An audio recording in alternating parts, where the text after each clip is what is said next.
Assalamualaikum pemirsa, apa kabar? Senang sekali saya Yaya Ahmad bisa kembali hadir menjumpai Anda di Expose lebih dekat, lebih santai. Tempat di mana kita bisa membahas segala hal yang ada di Kota Pekalongan dan sekitarnya. Dan untuk hari ini topik kita adalah Petanesia, merajut persaudaraan dan persatuan kebangsaan. Ya, selama kurang lebih 45 menit ke depan ya, kita akan berbincang tentang Petanesia atau Pecinta Tanah Air Indonesia. Ini sebuah organisasi kemasyarakatan yang dibentuk oleh Habib Lutfi bin Yahya, seorang ulama karismatik asal Kota Pekalongan. Ya, ini adalah respon ya atas kondisi NKRI yang rentan terhadap perpecahan dan konflik seperti itu. Kira-kira apa saja yang sudah dilakukan Petanesia selama ini?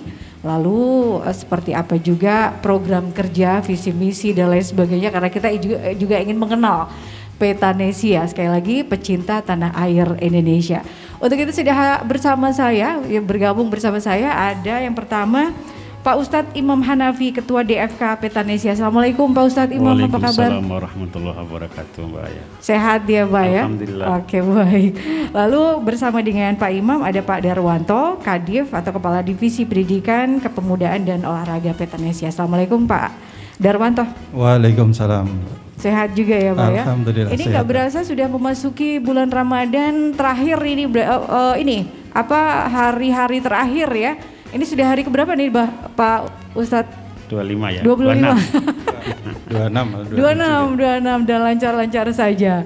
Baik Pak Imam dan Pak Darwanto, kita akan berbicara mengenai Petanesia. Tapi sebelumnya saya penasaran dengan DFK atau Dewan Fatwa Kebangsaan. Kalau boleh tahu menjawab rasa kepenasaran saya ya, karena saya kepo sebelum kita membahas mengenai Petanesia dengan tema kita merajut persaudaraan dan persatuan kebangsaan. Mungkin Pak Ustadz Imam bisa sedikit menjelaskan apa sih sebenarnya Dewan Fatwa Kebangsaan itu, kalau di struktur organisasi itu berada di mana dan perannya sendiri sejauh ini seperti apa Pak Ustadz? Terima kasih Mbak Aya, teman-teman pemirsa Badik TV yang berbahagia.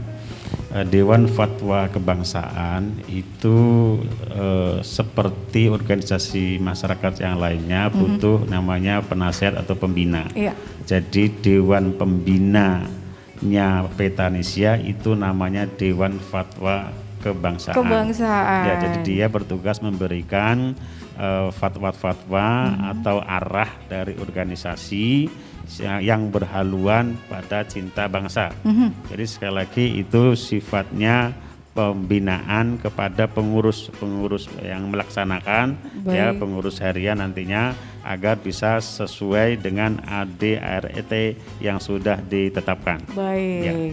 Jadi seperti itu ya untuk DFK atau Dewan Fatwa Kebangsaan Petanesia sendiri, sama lah dengan Dewan Pembina pada struktur organisasi lain ya, mengarahkan anggota-anggota yang lain seperti itu ya Pak ya. Baik, lalu sekarang kita berbicara mengenai Petanesia itu sendiri. Seperti kita tahu nih, mungkin sebagian masyarakat Kota Pekalongan atau pemirsa yang sedang menyaksikan acara ini mungkin sudah mengenal apa itu Petanesia. Organisasi kemasyarakatan pecinta tanah air Indonesia. Tapi nggak ada salahnya juga di kesempatan kali ini Pak Ustadz kembali merefresh, menyegarkan ingatan apa sih sebenarnya Petanesia itu, lalu apa juga yang melatar belakangi sehingga seorang ulama besar seperti Habib Lutfi ini perlu membentuk organisasi seperti Petanesia Pak Ustadz. Ya, terima kasih. Pemirsa semuanya, bahwa Petanesia itu singkatan dari pencinta tanah air ya Indonesia. Jadi di sini nampak dari istilahnya saja organisasi ini mewadahi semangat dari warga Indonesia lintas budaya, lintas agama yang memiliki semangat yang sama untuk membangun dan mewadahi semangat patriotisme, semangat cinta bangsa, semangat toleransi dalam kebinekaan untuk mempertahankan NKRI.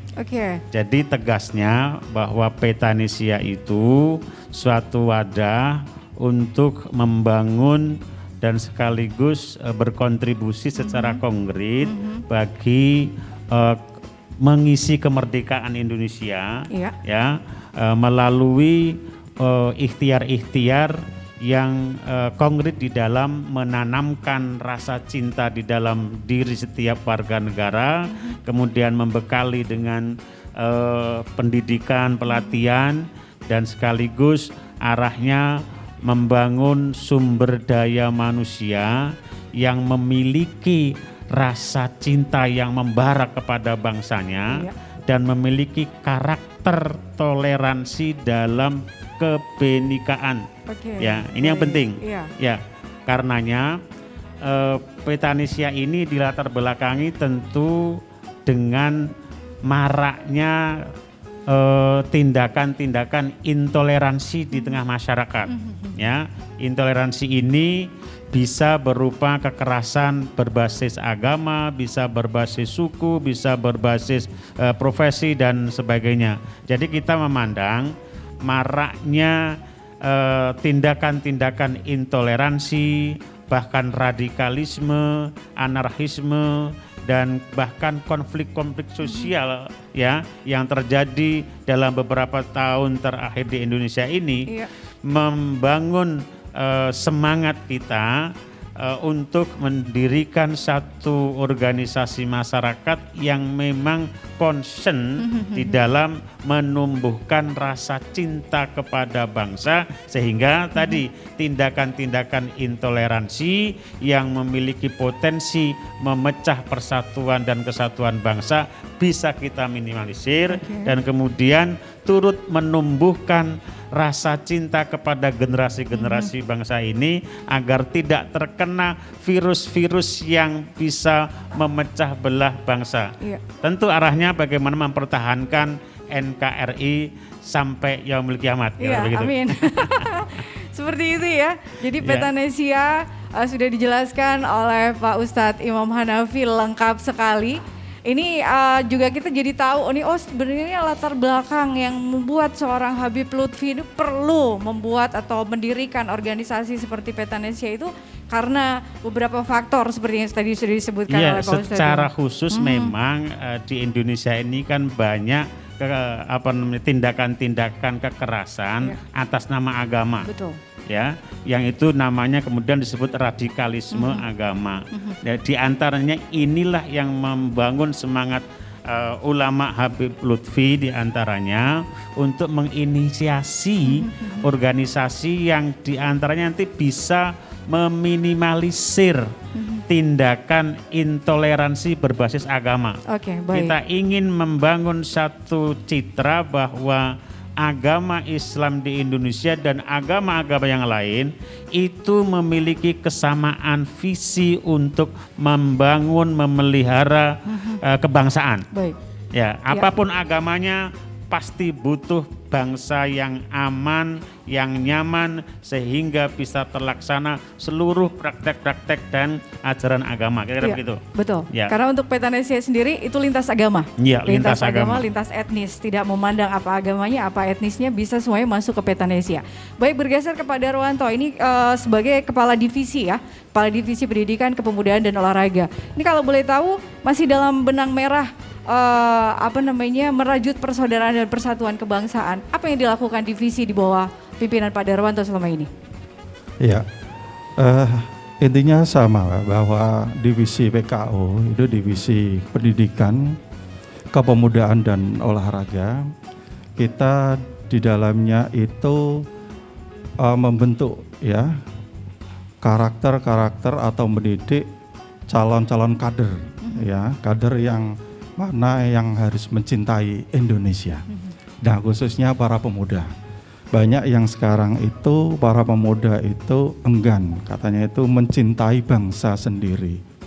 Ya. Pemuda enggan mencintai bangsanya sendiri. Itu lebih fenomena menyukai label-label luar, betul. Iya, betul ya Pak Ustadz Imam Hanafi. Nah, makanya kita dalam divisi PKO itu merajut, mengajak para pemuda, mendidik para pemuda itu menjadi generasi atau kader bangsa yang benar-benar mencintai diri sendiri, mencintai bangsa sendiri dan tahu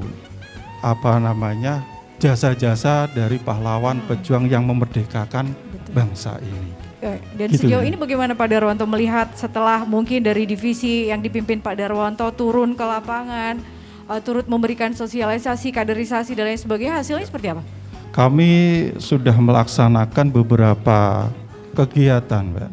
Di antaranya ada kemah kebangsaan, di mana kita mengajak para pemuda berkumpul di sana, di suatu tempat, ya, kita memberikan pendidikan tentang kenegaraan, tentang indahnya persatuan, dan tentang bahaya-bahaya yang mengancam persatuan NKRI itu. Baik. Nah, di situ para pemuda itu baru sadar, oh ternyata ini, ya, banyak pejuang yang dulu mati-matian mempertahankan keutuhan NKRI. Kita yang hanya menikmati kemerdekaan saja itu kadang susah, ya.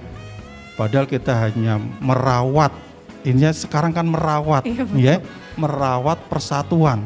Kadang itu susah, Pak.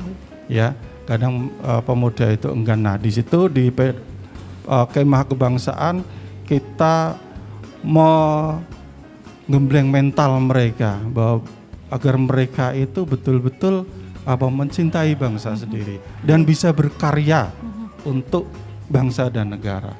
Begitu. Baik.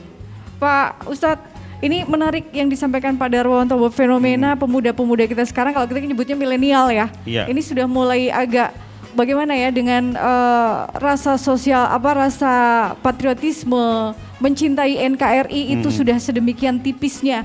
Ini fenomena apa Pak Ustadz kalau boleh tahu? Ya, sebetulnya ini fenomena globalisasi ya.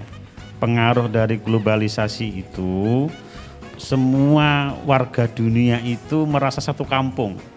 Hari ini dengan media sosial berbasis internet, itu seakan-akan kita semuanya ini menjadi the global citizenship. Jadi menjadi warga negara global.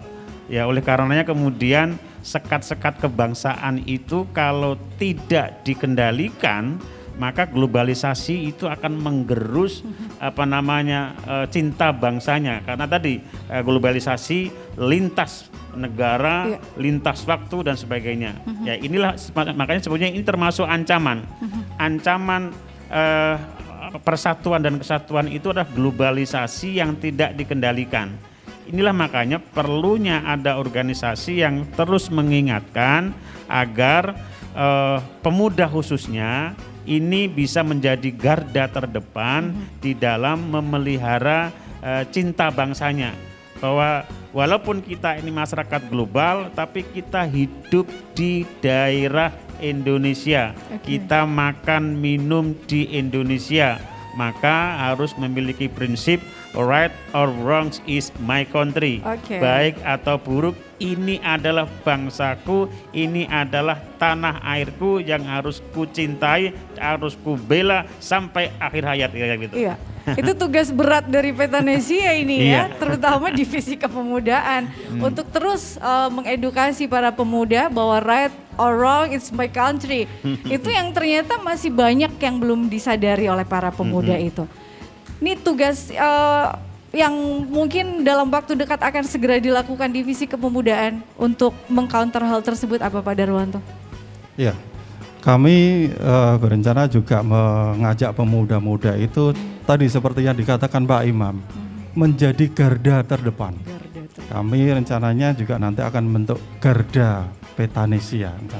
Ini belum berarti belum? Iya, belum. Ini kita masih menginventarisir dan masih mencari anggota-anggota yang akan dijadikan garda depan. Karena kalau bukan pemuda, itu siapa lagi nanti akan menjadi penerus yang cinta NKRI tadi. Jadi para yang tua-tua nanti sepuh-sepuh itu ya sebagai motor penggerak begitu dari DPK penggerak. Nah, kita yang menjadi garda di depan itu yang menjadi ujung tombak ya bahwa mencintai NKRI itu bagaimana. Dan tidak hanya itu, bahwa PKO ini, divisi PKO dan nanti Garda ini bisa menjadi warna tersendiri dalam mengisi kemerdekaan Indonesia ini. Jangan hanya menjadi generasi yang hanya menikmati saja, tetapi bisa mengisi kemerdekaan ini dengan hal-hal yang positif. Baik. Garda terdepan Petanesia akan segera diluncurkan dalam waktu dekat ini. Yang jelas kalau bukan pemuda siapa lagi, kalau tidak sekarang kapan lagi, seperti itu betul, Pak Darwanto. Baik, kita akan lanjutkan obrolan kita Pak Ustadz, Pak Darwanto. Dan untuk selanjutnya ternyata Pak Herman sudah hadir, nanti akan melanjutkan obrolan kita di Expose kali ini. Jangan kemana-mana pemirsa, tetap di Expose, lebih dekat, lebih santai.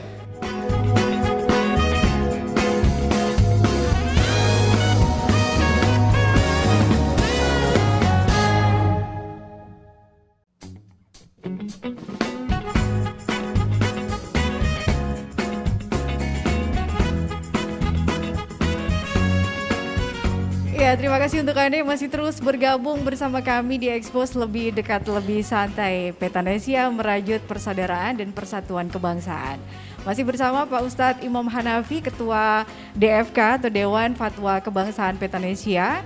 Dan tadi setelah ada Pak Darwanto, Kepala Divisi Pendidikan dan Kepemudaan serta Olahraga, sekarang digantikan posisinya oleh salah satu anggota DFK juga ya, Dewan Fatwa Kebangsaan Petanesia, Pak Herman. Apa kabar Pak Herman? Baik. Sehat ya? Sehat. Oke, baik. Sehat. Ini tadi kita ngobrol seru nih terkait dengan apa sih Petanesia, lalu juga apa yang menjadi latar belakang dari seorang ulama karismatik Habib Lutfi mendirikan Petanesia. Saya ke Pak Ustadz terlebih dahulu. Ini kembali ke tema kita ya, merajut persaudaraan dan persatuan kebangsaan. Seperti kita tahu Petanesia itu didirikan Habib Lutfi untuk merespon kondisi NKRI yang rentan ya terhadap perpecahan dan konflik. Ini lalu solusi apa yang kemudian dihadirkan oleh Petanesia untuk mengatasi permasalahan tersebut, Pak Ustadz? Baik, Mbak Yaya, teman-teman pemirsa Badik TV yang berbahagia, terhadap fenomena konflik sosial di Indonesia yang mengancam persatuan dan kesatuan bangsa, maka Petanesia memberikan solusi. Pertama tentu mengadakan kegiatan-kegiatan yang bernuansa cinta bangsa dan bela negara, khususnya tentu bagi anak-anak generasi milenial melalui misalnya kemah kebangsaan, bakti sosial dan sebagainya. Lalu kita juga mengkampanyekan dan sekaligus mensosialisasikan simbol-simbol pilar NKRI, pilar kebangsaan. Di antaranya misalnya merah putih. Jadi warga negara Indonesia apapun agamanya, apapun profesinya, dimanapun saja berada, dia seharusnya memiliki bendera merah putih dan menghormatinya. Dan sekaligus setiap ada upacara bendera itu juga turut serta. Sekali lagi ini satu gerakan kampanye untuk membangun cinta bangsa melalui penghargaan pada simbol-simbol negara. Sekali lagi di situ ada bendera merah putih, kemudian ada gambar burung Garuda Pancasila yang syukur-syukur tentu setiap rumah itu kemudian memiliki selain gambar burung Garuda Pancasila juga memajang foto presiden dan wakilnya. Wakil presiden. Iya, baik. Karena bagaimanapun juga kalau orang itu nggak pernah melihat nanti lama-lama dia lupa. Ya karena biasanya cinta itu bermula dari pandangan mata kan gitu. Iya, Jadi betul. kalau setiap saat kita memandang Garuda Pancasila, setiap saat memandang merah putih, pasti lama-lama cinta itu turun dari pandangan mata yang terbiasa kayak begitu. Hati ya, Pak, iya, maka itu yang kita sosialisasikan, kita kampanyekan ya di sekolah-sekolah. Kita juga akan mencoba untuk mensosialisasikan ini agar setiap kelas itu juga ada burung Garuda Pancasila dengan gambar wapres presiden dan wapresnya ya. Kemudian di kantor-kantor kita juga mengharapkan selalu ada upacara bendera merah putih karena di situ akan merajut semangat hormat kepada simbol-simbol kebangsaan yang itu kemudian kita harapkan bisa menumbuhkan cinta bangsa itu ya. Selain itu juga tentu kita mengadakan kegiatan-kegiatan yang sifatnya bakti sosial kepada masyarakat yang mungkin itu sangat membutuhkan. Karena begini, kita memandang salah satu penyebab yang mengancam persatuan itu kan adanya kesenjangan sosial betul. Dan ketidakadilan ekonomi. Dan sinilah kita ingin membangun hubungan yang baik dengan warga masyarakat yang berkekurangan, baik itu fakir, miskin, anak-anak yatim. Ini perlu kita berikan santunan agar mereka tidak merasa ditinggalkan oleh masyarakat, tidak ditinggalkan oleh negara, bahwa Petanesia membangun kecintaan kepada masyarakat lintas agama, lintas budaya, lintas sosial ekonominya. Karena itu makanya seperti hari ini kita undang anak-anak yatim sebagai simbol bagian masyarakat yang kurang berdaya. Kita ingin bantu agar mereka pun merasa bangga dengan Indonesia, karena di Indonesia walaupun sulit ekonominya mereka tetap diperhatikan. Kira begitu Pak. Baik. Ini sedemikian detail yang diperhatikan oleh Petanesia yang dilakukan, seperti yang tadi unsur-unsur yang harus dipenuhi, yang harus ada dalam setiap rumah, bendera merah putih, gambar burung Garuda Pancasila, lalu juga gambar presiden dan wakil presiden. Lalu juga ini bakti sosial, kegiatan-kegiatan sosial seperti itu terus dilakukan oleh Petanesia dengan harapan akan muncul, tumbuh gelora semangat mencintai NKRI seperti itu Pak Ustadz. Baik, saya bergeser ke Pak Herman. Saya ingin tahu point of view dari Pak Herman selaku anggota DFK ya. Bagaimana Petanesia menurut Pak Herman?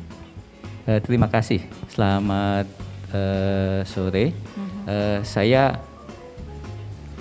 menghargai dan saya sangat setuju sekali dan mendukung apa yang barusan disampaikan oleh Pak Imam. Saya pernah membaca satu tulisan ya, bahwa satu negara itu yang dibutuhkan itu yang pertama persenjataan, yang kedua bahan makanan, dan yang ketiga kepercayaan rakyatnya terhadap negara. Gitu ya. Baik. Terus ditanya, kalau seandainya dari ketiga ini harus ada yang dibuang, apa yang harus dibuang? Yang bisa dibuang persenjataan. Rakyat tidak ada senjata, makanan cukup, kepercayaan ada terhadap negara itu masih bisa bertahan. Ya. Nah, dari dua itu apa yang kalau seandainya disuruh buang lagi, apa yang harus dibuang? Makanan, bahan makanan, atau kepercayaan rakyat terhadap negara. Yang bisa dibuang persediaan makanan. Karena tanpa persediaan makanan, rakyat bisa mati, ya kan? Seandainya pun nanti ya juga mati dia. Ya. Tapi kalau kepercayaan rakyat ini yang dibuang, artinya rakyat sudah tidak percaya terhadap negaranya. Apa yang bisa diperbuat oleh negara? Apa yang mau diatur atau apa yang mau dibina? Tidak ada rakyat yang mau percaya terhadap negara. Nah, saya menggarisbawahi kepercayaan terhadap negara. Ya. Kalau saat-saat sekarang ini memang banyak fenomena-fenomena yang ingin mengganti falsafah negara. Berarti dengan kata lain tidak percaya dengan negara kita yang Pancasila dan Undang-Undang Dasar 45. Ya. Kalau saya nyebut itu PBNU. Ya. PBNU itu Bhinneka Tunggal Ika.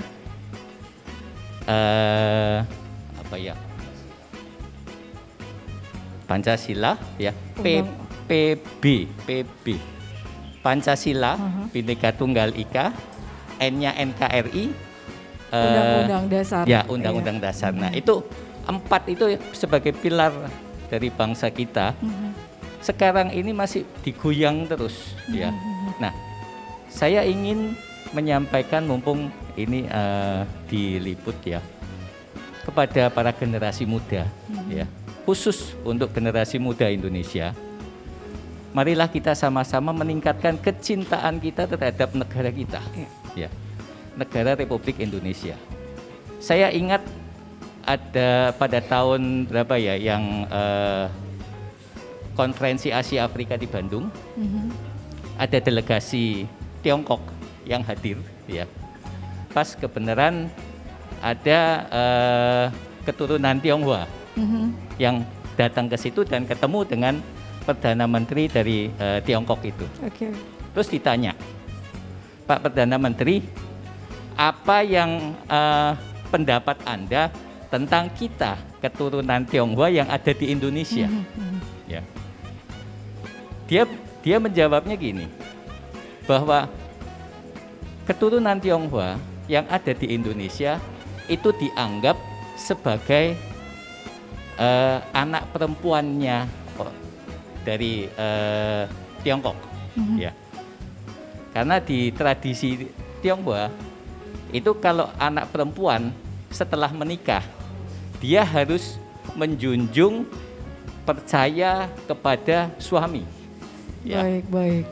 Percaya kepada suami. Apapun yang suami katakan atau apa yang suami perbuat, dia harus mendukung.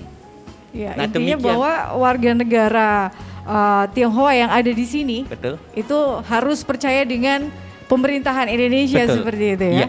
Baik. Itu intinya di situ, bahwa semua keturunan Tionghoa yang ada di Indonesia, kita harus percaya, harus kalau istilah yang Abah Lutfi sampaikan, NKRI harga mati, NKRI itu harus. Harga mati. Itu menarik harus, nih yang disampaikan oleh Pak Herman tadi. Dari 3 poin tadi yang paling penting adalah trusting atau percaya kepada pemerintah ya, percaya kepada negara, Pak Ustadz.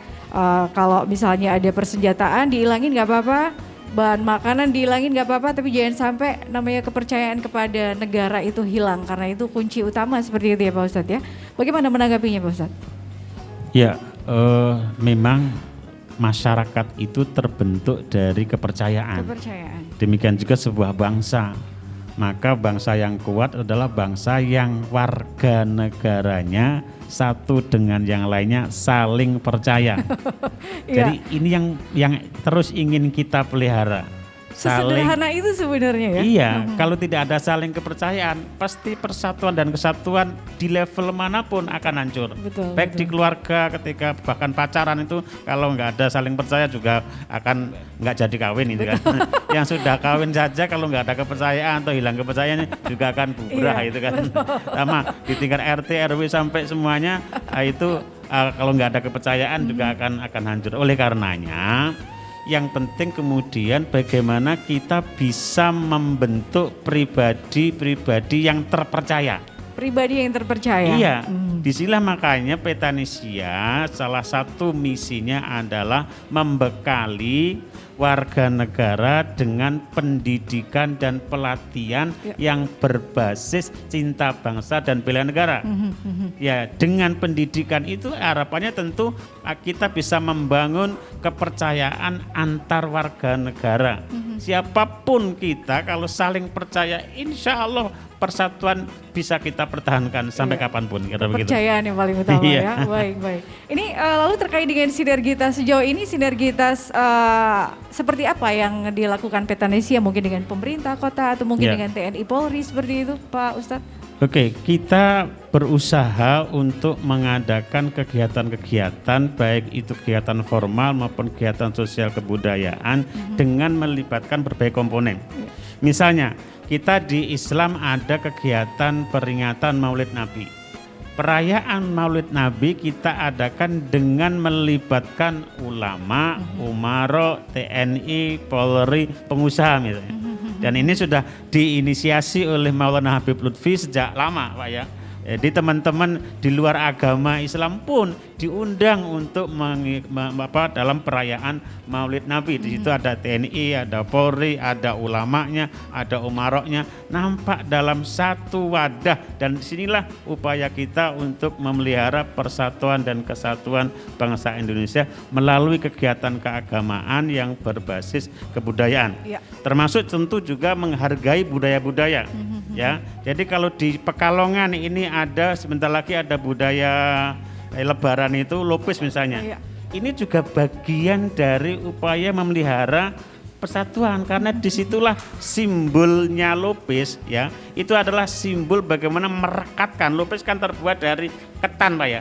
Ketan itu memiliki kelekatan sedemikian rupa, ini simbol bahwa antar warga apapun agamanya, apapun statusnya harus melekat sehingga bisa seperti lupis tadi. Siap. Yang enak dimakan oleh siapapun juga yang dimakan. Kira begitu Mbak.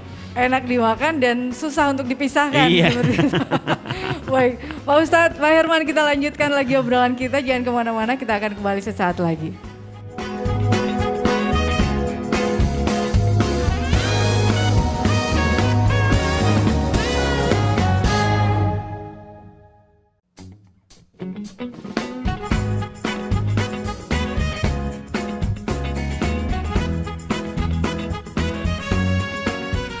Ya, terima kasih sekali lagi untuk Anda yang masih terus bergabung bersama kami di Expose Lebih Dekat, Lebih Santai, dan semakin ramai obrolan kita bersama Pak Ustadz Imam Hanafi dan juga Pak Herman ini dari Dewan Fatwa Kebangsaan Petanesia. Ke Pak Herman deh, Pak Herman. Kita tahu ini sebentar lagi seperti yang disampaikan oleh Pak Ustadz tadi, ya ada tradisi lopisan. Ini semacam kita moderasi beragama seperti itu ya. Kalau Pak Herman sendiri melihat moderasi beragama di Kota Pekalongan sejauh ini seperti apa Pak? Moderasi beragama sebenarnya sudah kita laksanakan. Sudah jauh-jauh hari sebelum adanya konsep moderasi beragama. Di Pekalongan khususnya itu sudah terjadi, sudah diperbuat. Iya. Contoh seperti kalau di tempat agama Konghucu itu ada upacara perayaan Pek Chun atau Tuan Yang. Iya. Ya.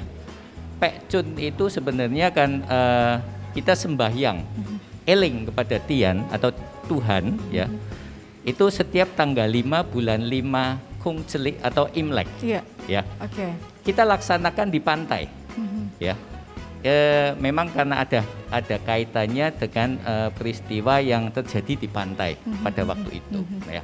Nah, kenapa di Pekalongan kok digabung dengan sedekah laut? Nah, ini yang menjadikan kolaborasi. Iya. Kolaborasi antara peristiwa keagamaan, ya, peringatan keagamaan dan kearifan lokal. Iya. Dan indah ya. Jadi terlihat sangat sangat sejuk. Iya, guyup, rukun, sejuk, terus, indah seperti itu. Terus untuk kepanitiaannya sendiri itu enggak melulu dari agama Konghucu dan itu campur gabung. Ya, ada yang dari Muslimnya ada yang dari Budanya ada Kristen, Katolik, semua jadi satu. Dan itu merupakan satu-satunya perayaan Pek Chun yang ada di Indonesia yang terdiri dari bermacam-macam agama. Iya. Baik. Itu satu-satunya di Indonesia itu terjadi di Pekalongan. Iya. Ya. Baik. Nah, jadi intinya untuk moderasi beragama di Kota Pekalongan sudah berjalan dengan baik ya. Ya, sudah berjalan sekali. Dan mungkin sudah diinisiasi oleh Abah Lutfi dengan adanya dulu ada panutan dan sebagainya. Sampai sekarang FKUB ya, dan sekarang ada lagi Petanesia. Ini yang mungkin lebih menjurus ya Pak ya. Baik, jadi lebih fokus ya. Baik. Kalau dulu kan FKUB panutan itu kan cuman sekedar kumpul-kumpul beberapa orang ya. Kalau FKUB bergerak di dalam bidang keagamaan. Nah, ini Petanesia mungkin yang lebih lebar cakupannya ya. Pak Herman, ini zaman kan semakin berkembang ya. Untuk tantangan juga pastinya semakin beragam ini. Untuk tantangan terberat kita tahu kemarin baru saja pandemi COVID-19, demikian hebatnya kita diterjang oleh pandemi. Saat ini Pak Herman sendiri merasa tantangan terkait dengan merajut persaudaraan dan persatuan kebangsaan ini apa? Tantangannya. Iya betul. Kayaknya sih kalau untuk saya pribadi, saya belum melihat tantangannya. Belum sejauh ini. Kalau saya belum melihat. Okay. Tapi kalau melihat fenomena yang di luar, itu memang tantangannya sangat berat. Ya. Untuk merajut persaudaraan dan persatuan kebangsaan, itu saya ingin menyampaikan satu ungkapan atau satu ayat yang ada di dalam kitab agama Konghucu. Ya. Ada 5 hubungan, ya, hubungan kemasyarakatan. Yang pertama itu suami istri, orang tua dan anak, kakak dan adik, atasan dan bawahan. Yang kelima ini teman dan sahabat. Teman dan sahabat. Ya. Kalau teman dan sahabat ini saya ingin menggarisbawahi antara teman dan sahabat. Hubungannya dengan tadi yang kepercayaan. Okay. Ya. Kita bersama bermain atau berhubungan dengan yang lain tanpa ada kepercayaan tidak bakalan bisa langgeng, tidak bakalan bisa berjalan dengan baik. Baik. Nah, makanya untuk merajut persatuan dan persaudaraan dan persatuan bangsa, bagaimana kita bisa dipercaya terhadap sesama, bisa terhadap teman, terhadap siapapun. Yang penting kita bisa dipercaya. Bagaimana kita membawa diri kita, ya. Itu mungkin yang titik poin saya di situ. Oke, kuncinya adalah sekali lagi kepercayaan. Betul. Seperti itu. Baik. Saya boleh nambahin dikit, Mbak, silakan, ya, terkait sama moderasi beragama di Kota Pekalongan. Sebetulnya kalau kita mau jeli, batik Pekalongan yang asli yang disebut dengan motif jelamprang itu sudah merupakan simbol kerukunan dan moderatnya beragama. Jelamprang itu kan modelnya kan lingkaran, dalam lingkaran itu ada bagian-bagian yang dia saling menyatu satu sama lainnya itu, Pak. Ini kan sebetulnya satu simbol bagaimana warga masyarakat Pekalongan yang terdiri dari berbagai suku, ya, di situ ada Arab, ada Jawa, ada China dan sebagainya. Itu menjadi satu kesatuan masyarakat yang itu nanti kemudian bisa menumbuhkan kepercayaan satu sama lain yang kondusif sehingga pembangunan bisa berjalan dengan sebaik-baiknya. Makanya mencintai simbol-simbol batik ini sebetulnya bagian dari cinta bangsa. Makanya kita pernah memfatwakan kepada pemerintah Kota Pekalongan dan juga masyarakat agar lebih mencintai produk-produk dalam negeri, lebih banyak menggunakan dan bangga dengan batik Pekalongan daripada misalnya produk dari luar negeri. Ini yang perlu kita tumbuhkan.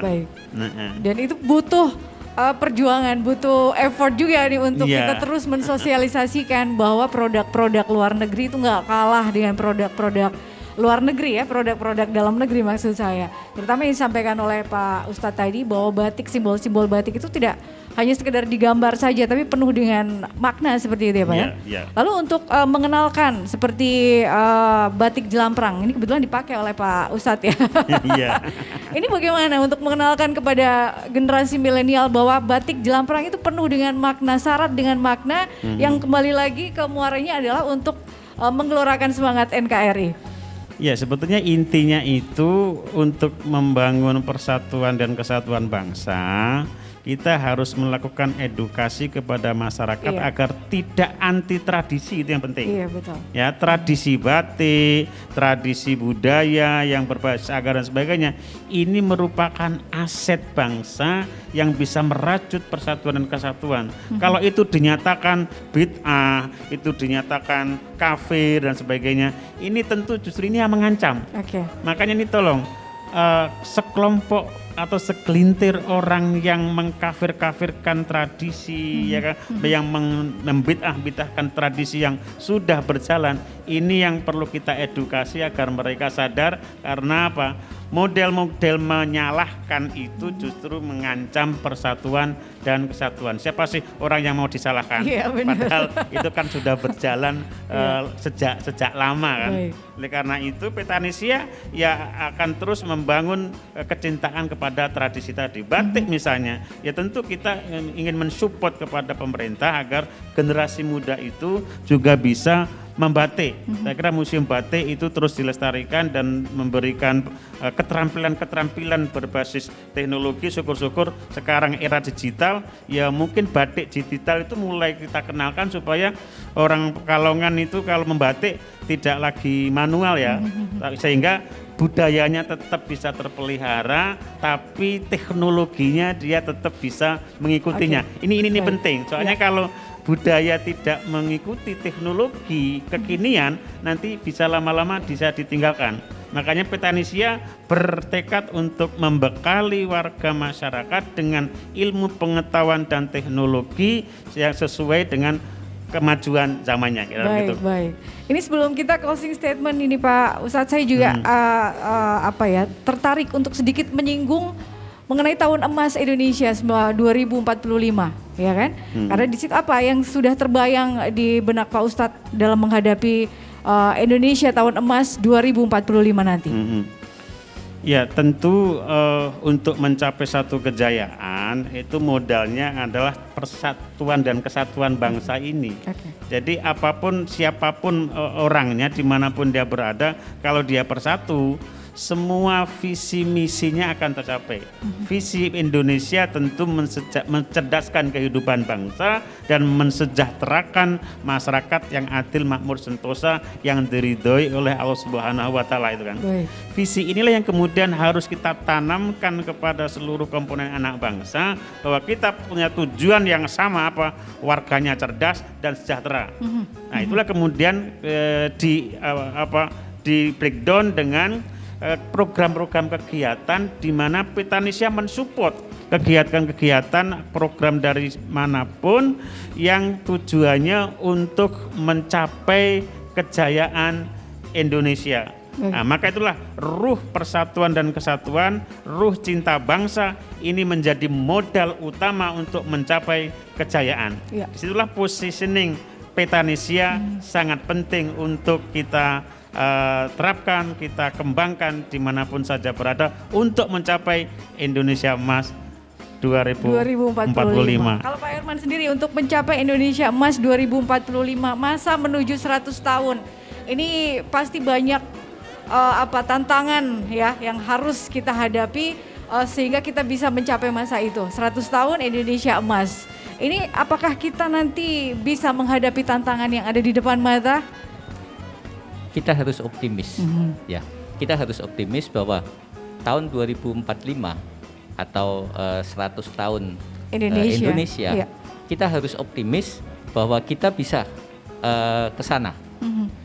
Tentunya halangan-halangan atau kendala-kendala yang sekarang ini sudah mulai muncul, bagaimana sikap kita terhadap kendala-kendala itu, terus bagaimana pemangku kebijakan ini bisa menerapkan untuk kita masuk ke 2045. Nah, cuman saya agak ragu-ragu ya dengan kondisi yang sekarang. Di dalam satu kabinet aja ada perpecahan, ya seolah-olah perpecahan. Karena untuk menuju ke 2045. Nah, ini sangat disayangkan sebenarnya, sangat disayangkan bahwa kita menuju ke 2045 atau 2045 ini kita harusnya semakin erat, semakin menyatu. Kepentingan kita tidak untuk kepentingan pribadi atau golongan, tapi untuk kepentingan Indonesia. Karena sudah ditapaki, diawali, dibenahin oleh Bapak Presiden kita, Pak Jokowi, dengan sedemikian masifnya pembangunan dan di segala bidang ya sudah dibenahin. Masa setelah nanti 2045 kita ditinggal oleh Pak Jokowi akan terjadi seperti yang lalu-lalu lagi akan kembali. Ini jangan sampai. Makanya kita harus bersatu, semakin bersatu, semakin percaya kepada negara Republik Indonesia ini. Tapi yang jelas optimis ya Pak ya, walaupun harus muncul optimis, keraguan-raguan seperti itu Pak Ustadz. Baik, terakhir Pak Ustadz, saya berikan kesempatan untuk Pak Ustadz untuk memberikan closing statement kepada pemirsa di rumah. Ini terkait dengan merajut persaudaraan dan persatuan kebangsaan, silakan. Ya, pemirsa Badik TV dimanapun saja berada, mari di momen Ramadan ini umat Islam yang diperintahkan untuk berpuasa sebetulnya maknanya untuk mengendalikan emosi kita, mengendalikan kepentingan kita untuk sampai kepada kepentingan yang lebih tinggi, yaitu kesejahteraan bersama. Ya, sekali lagi pengendalian diri ini juga kunci membangun persatuan dan kesatuan, karena di sana orang yang berpuasa itu tentu harapannya egoismenya akan luntur, ya kan? Kalau egoisme luntur berarti dia akan mau berbagi dengan sesamanya. Maka itulah bulan Ramadan tentu kita menyaksikan begitu murahnya umat Islam untuk bisa saling berbagi, ya. Dan Lebaran sebentar lagi kita akan menyaksikan angpau di mana-mana, gitu Pak ya. Ya Mbak Yaya juga menunggu itu. THR juga ada. Ini sebetulnya bagian dari bukti bahwa kemurahan Ramadan dikondisikan demikian rupa untuk membangun dan merajut persatuan itu. Makanya anak yatim kita santuni, ya, yang fakir miskin juga kita berikan bantuan, ya kan. Kemudian ponakan sanak famili handetolan kita kunjungi. Ini sebetulnya momentum yang luar biasa dampaknya bagi persatuan dan kesatuan bangsa. Itulah kenapa pemerintah kita mendukung mudik, karena di dalam mudik sebetulnya di situ ada praktek-praktek yang sangat strategis dalam membangun persatuan dan kesatuan bangsa. Semoga teman-teman yang lagi mudik dan diberi kelancaran dan keselamatan, yang tidak mudik bisa mengaktualisasikan nilai kebersamaan, nilai gotong royong, nilai saling membantu dalam rangka merajut persatuan dan persaudaraan demi jayanya NKRI. Begitu. Terima kasih Pak Ustadz Imam Hanafi, Pak Herman juga terima kasih. Semoga apa yang kita obrolkan hari ini di talk show hari ini terkait dengan Petanesia merajut persaudaraan dan persatuan bangsa bisa membawa manfaat yang besar baik untuk kita yang ada di sini maupun untuk pemirsa yang sedang menyaksikan acara ini. Demikian obrolan kita hari ini. Saya Yaya Ahmad, kru yang bertugas mengucapkan terima kasih. Wassalamualaikum.